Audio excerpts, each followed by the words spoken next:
I'm Amy Goodman. And I'm Juan Gonzalez. Welcome to all of our listeners and viewers around the country and around the world. Students inspired by the Occupy Wall Street movement had called for a national day of action to defend education today. Dubbed Occupy Education, protests are planned from California to New York at college campuses as well as high schools. In California, thousands of university students are expected to walk out of classes to protest rising tuition, staff layoffs, and student debt. Here in New York, students from New York University, City University of New York, and area high schools plan to march to the Department of Education offices and then later hold an open-air assembly. Well, today we're going to examine a series of developing stories at two of the nation's largest school systems, New York and Chicago. In Chicago, the city's school board voted last week to shut down 7 schools and fire all of the teachers at 10 other schools. Democracy Now!'s Jaisal Noor was in Chicago for the vote. This is an excerpt of a piece he produced on the school closings. Many, including teacher Katie Osgood, accused education officials of chronically underfunding the schools they now say are failing and need to be closed. In order to succeed, these kids need the most resources, but instead CPS gives them the least. And I urge the board today to fully resource every neighborhood school, and I guarantee you will never have to close a school again. Despite the opposition, Chicago's unelected school board voted unanimously to close all 17 schools. 7-0, 7 ayes, 0 nays. Brushing aside public criticism, Board Vice President Jesse Ruiz defended their decision. I mean, there's been a record of these schools not performing and not serving our students as well as they should for years, and that's unfortunate. And it's also unfortunate there are more schools like them. I mean, the worst thing I felt bad about today is that we couldn't do this for more kids today. It was an opportunity to do something for those kids. The vast majority of teachers and parents left the hearing after the public comment period with the belief the board had already decided to vote in favor of the closings. The handful of remaining parents and activists reacted immediately after the vote. Shame on you! Shame on you! Shame on you!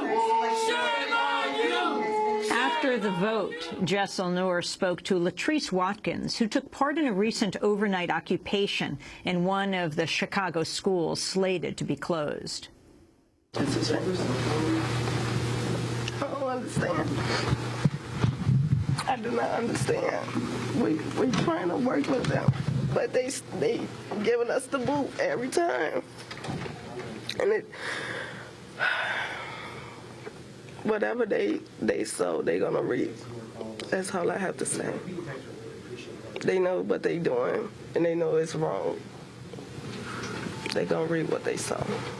Here in New York, many educators are criticizing New York Mayor Michael Bloomberg's administration for releasing the names of 18,000 city teachers, along with a ranking system that claims to quantify each teacher's impact on the reading and math scores of their students on statewide tests.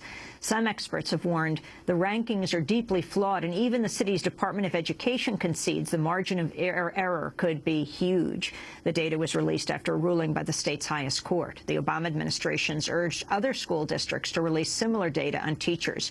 We're joined by 3 guests. In Chicago, Karen Lewis is with us, president of the Chicago Teachers Union. And here in New York, Aaron Pallas joins us, professor of sociology and education at Teachers College, Columbia University. He studies the efficiency of teacher evaluation systems. And Democracy Now!'s Jaisal Noor is with us. He's been reporting on public education in New York and Chicago.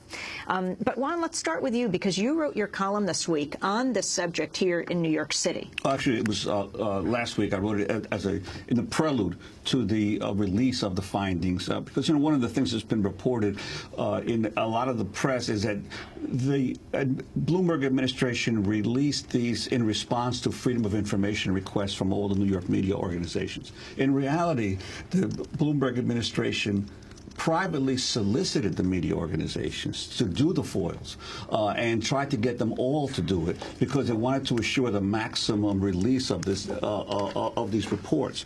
So there was definitely a desire of the Bloomberg administration to get these out, but it was constrained by the fact that it had a previous agreement with the teachers union that these were going to be confidential reports. So we needed the media to step in, foil them so that it could do what it wanted to do, which was to release these records to the public. And I think that obviously it's created huge consternation among thousands of teachers across the city. And of course, these kinds of evaluation systems are increasingly being used across the country to hold teachers responsible for the progress on tests that are, depending on the state, have major flaws in them, and of course don't judge other issues that a teacher is involved in terms of the education of the children. It only deals with reading and math scores. Well, Professor Pallas, you've been looking closely at this. Can you explain what your concern is with rating teachers according to the tests? Well, a lot has to do with the limitations of the tests, and Juan is quite correct. We demand a lot of our schools and of our teachers with regard to a whole range of things that we're trying to develop in students: intellectual curiosity, creativity, respect for others, a commitment to a civic democracy. And tests are a very, very poor measure of a lot of those things.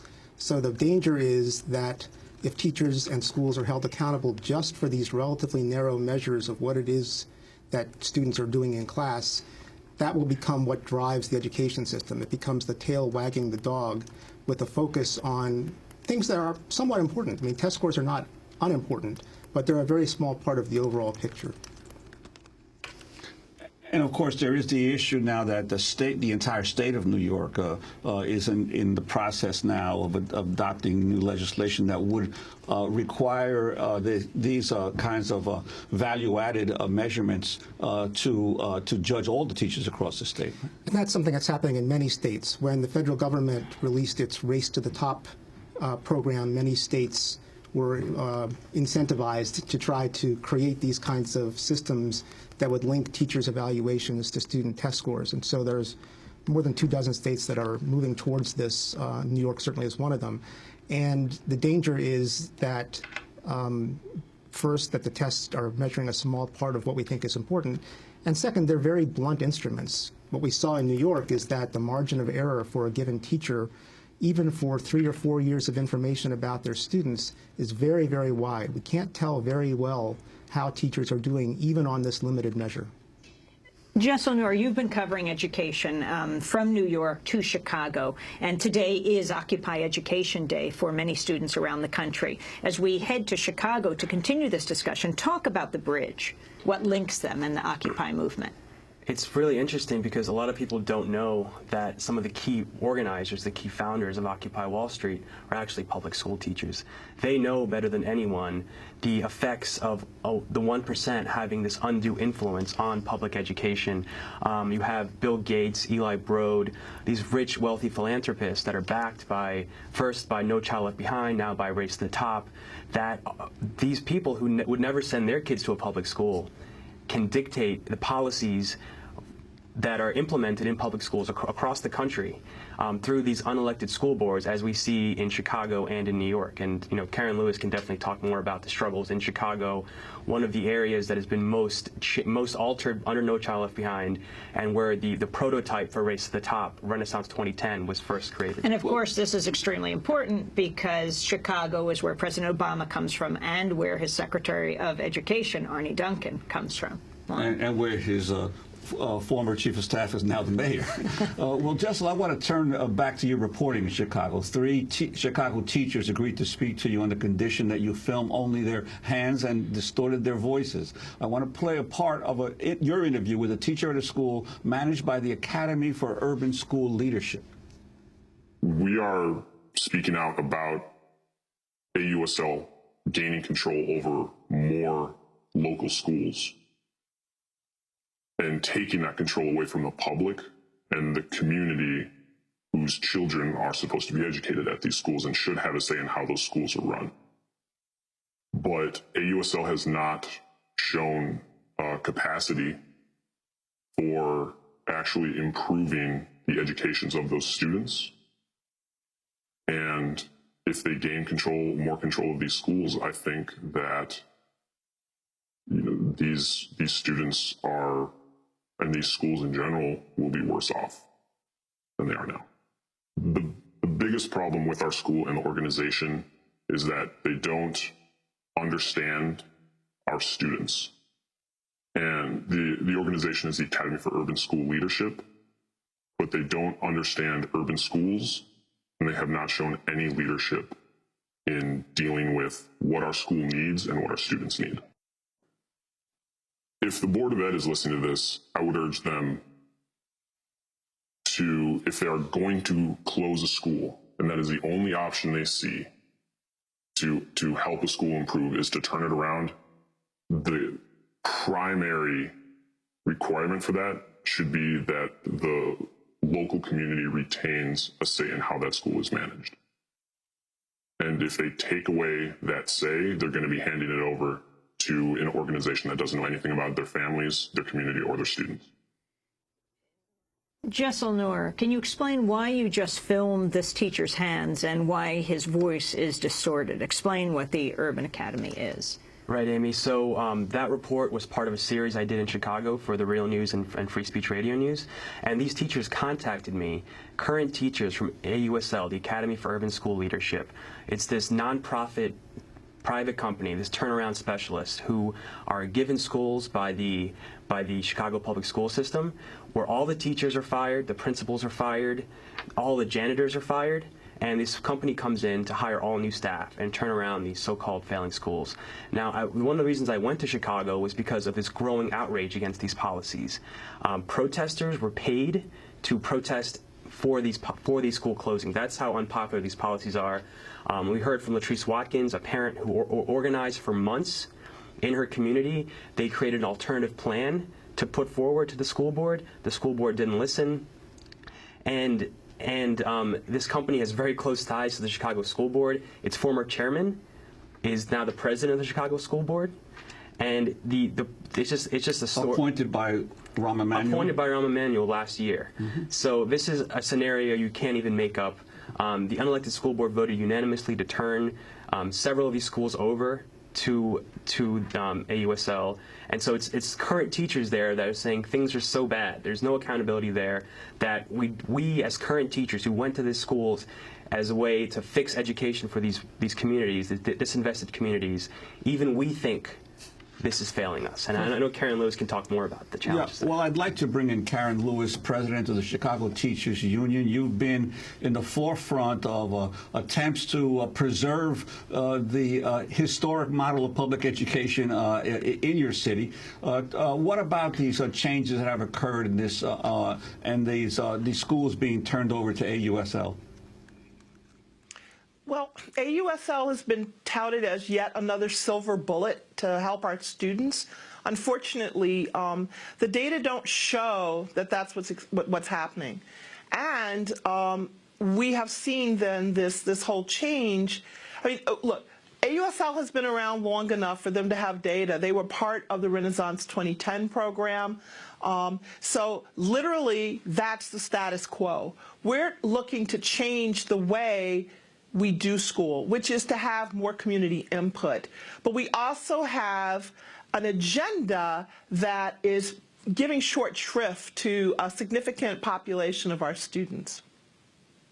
Explain how the whole system works. I mean, this idea that Chicago is incubating these new prototypes for the country, as we were saying before the clip of the teacher who thought one of these schools would actually help the students and now believes from teaching within the school that it doesn't. We're talking about the Secretary of Education, Arne Duncan, coming from Chicago, of course, the president himself, President Obama, Rahm Emanuel, the chief of staff, now the mayor of Chicago. Yes, well, Amy, one of the biggest problems is that when you have a CEO in charge of a school system as opposed to a superintendent, a real educator, what ends up happening is that they literally have no clue as to how to run the schools. So here comes an organization that says, we have a fix, this is going to work. And on paper, it looks amazing. It's people who have been trained in a certain way, but quite frankly, it's the pedagogy of poverty that they tend to use, and that suffices for real training.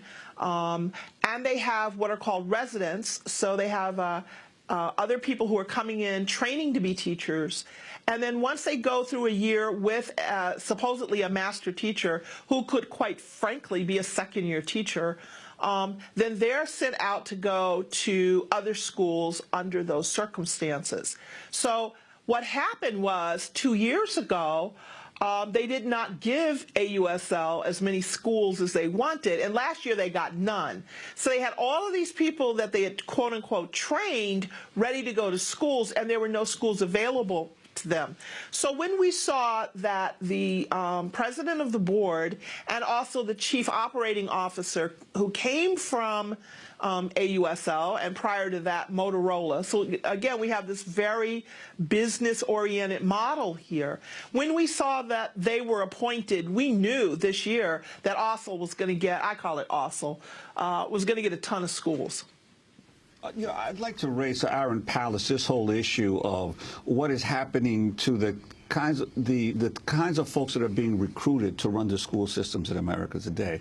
I mean, you come from Teachers College, one of the most prestigious graduate schools for education in the United States, and yet increasingly it is folks who don't have training in education, who are basically CEOs, and I mean, you're getting principals now who get these like fast training institute type things and suddenly are given a school without even much experience in the classroom or in education. Is education now this profession that anybody can really do it if they get the proper business training?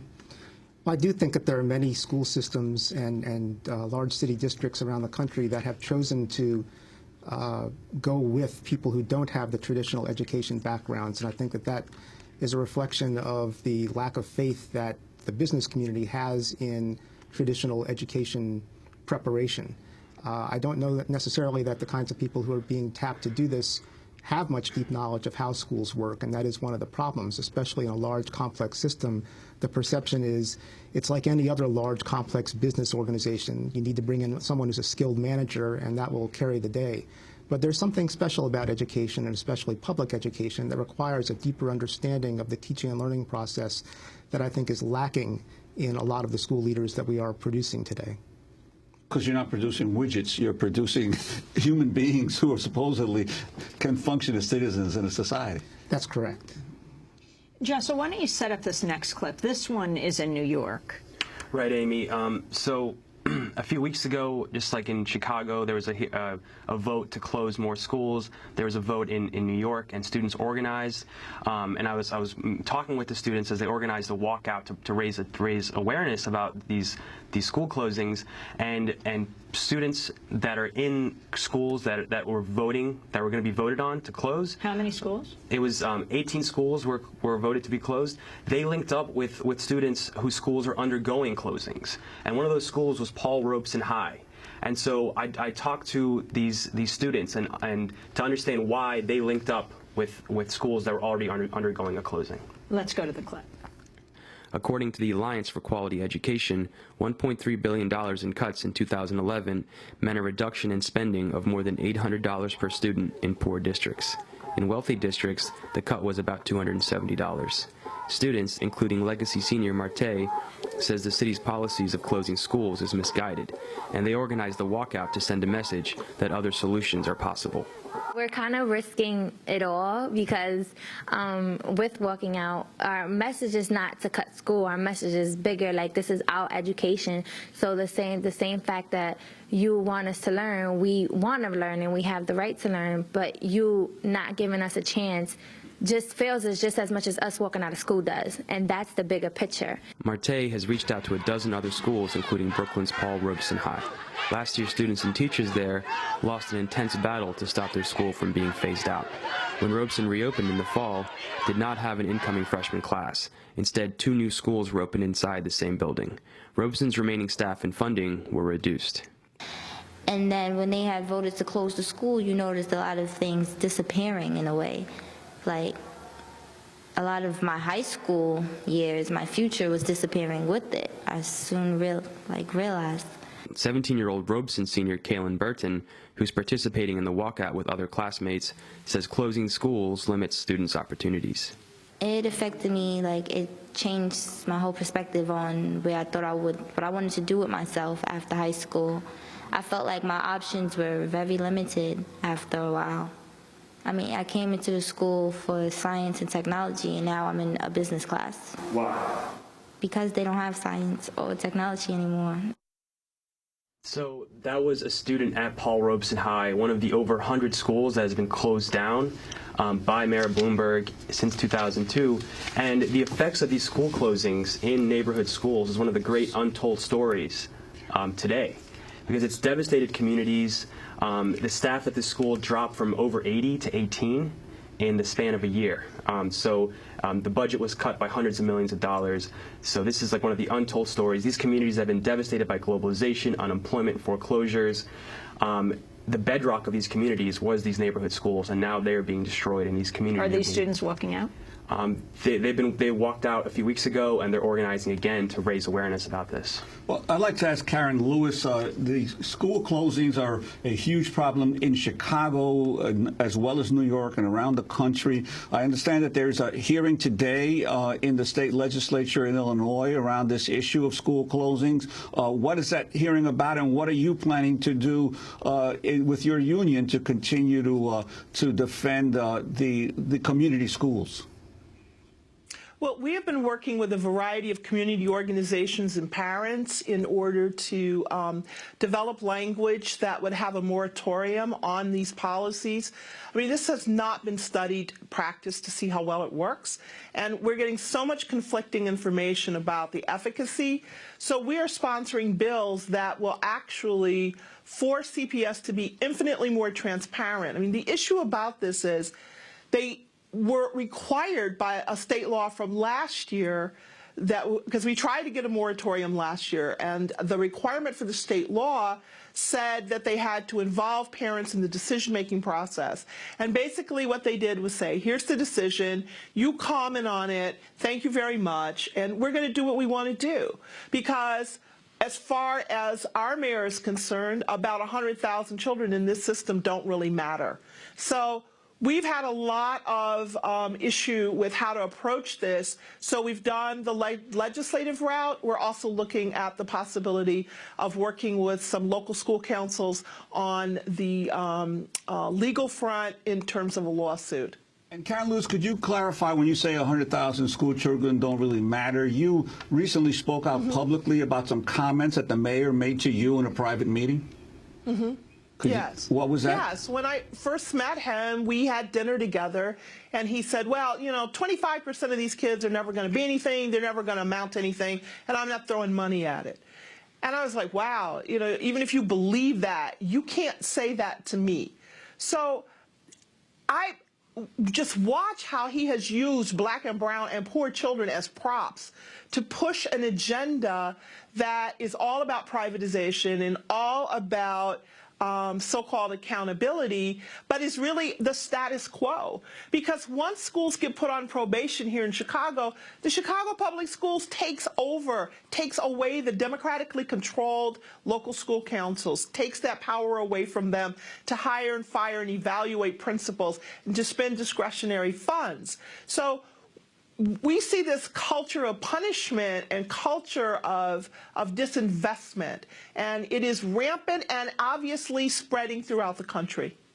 Finally, Professor Aaron Pallas, the way the rating of teachers is being conveyed in the media, and there are a lot of ads and commercials, are that, you know, if a teacher's not, you know, pulling their weight, they shouldn't be subjecting our children to bad education.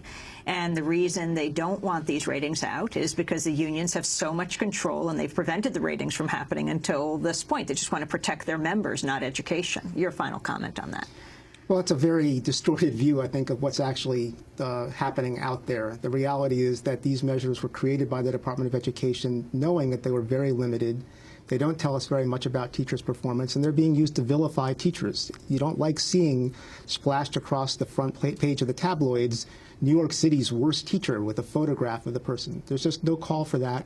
It's not correct, for one thing, and it doesn't do anything to improve the quality of teaching in schools. If the issue is that these rankings are supposed to make teaching and learning better, I'd like to know what's the mechanism that's supposed to do that.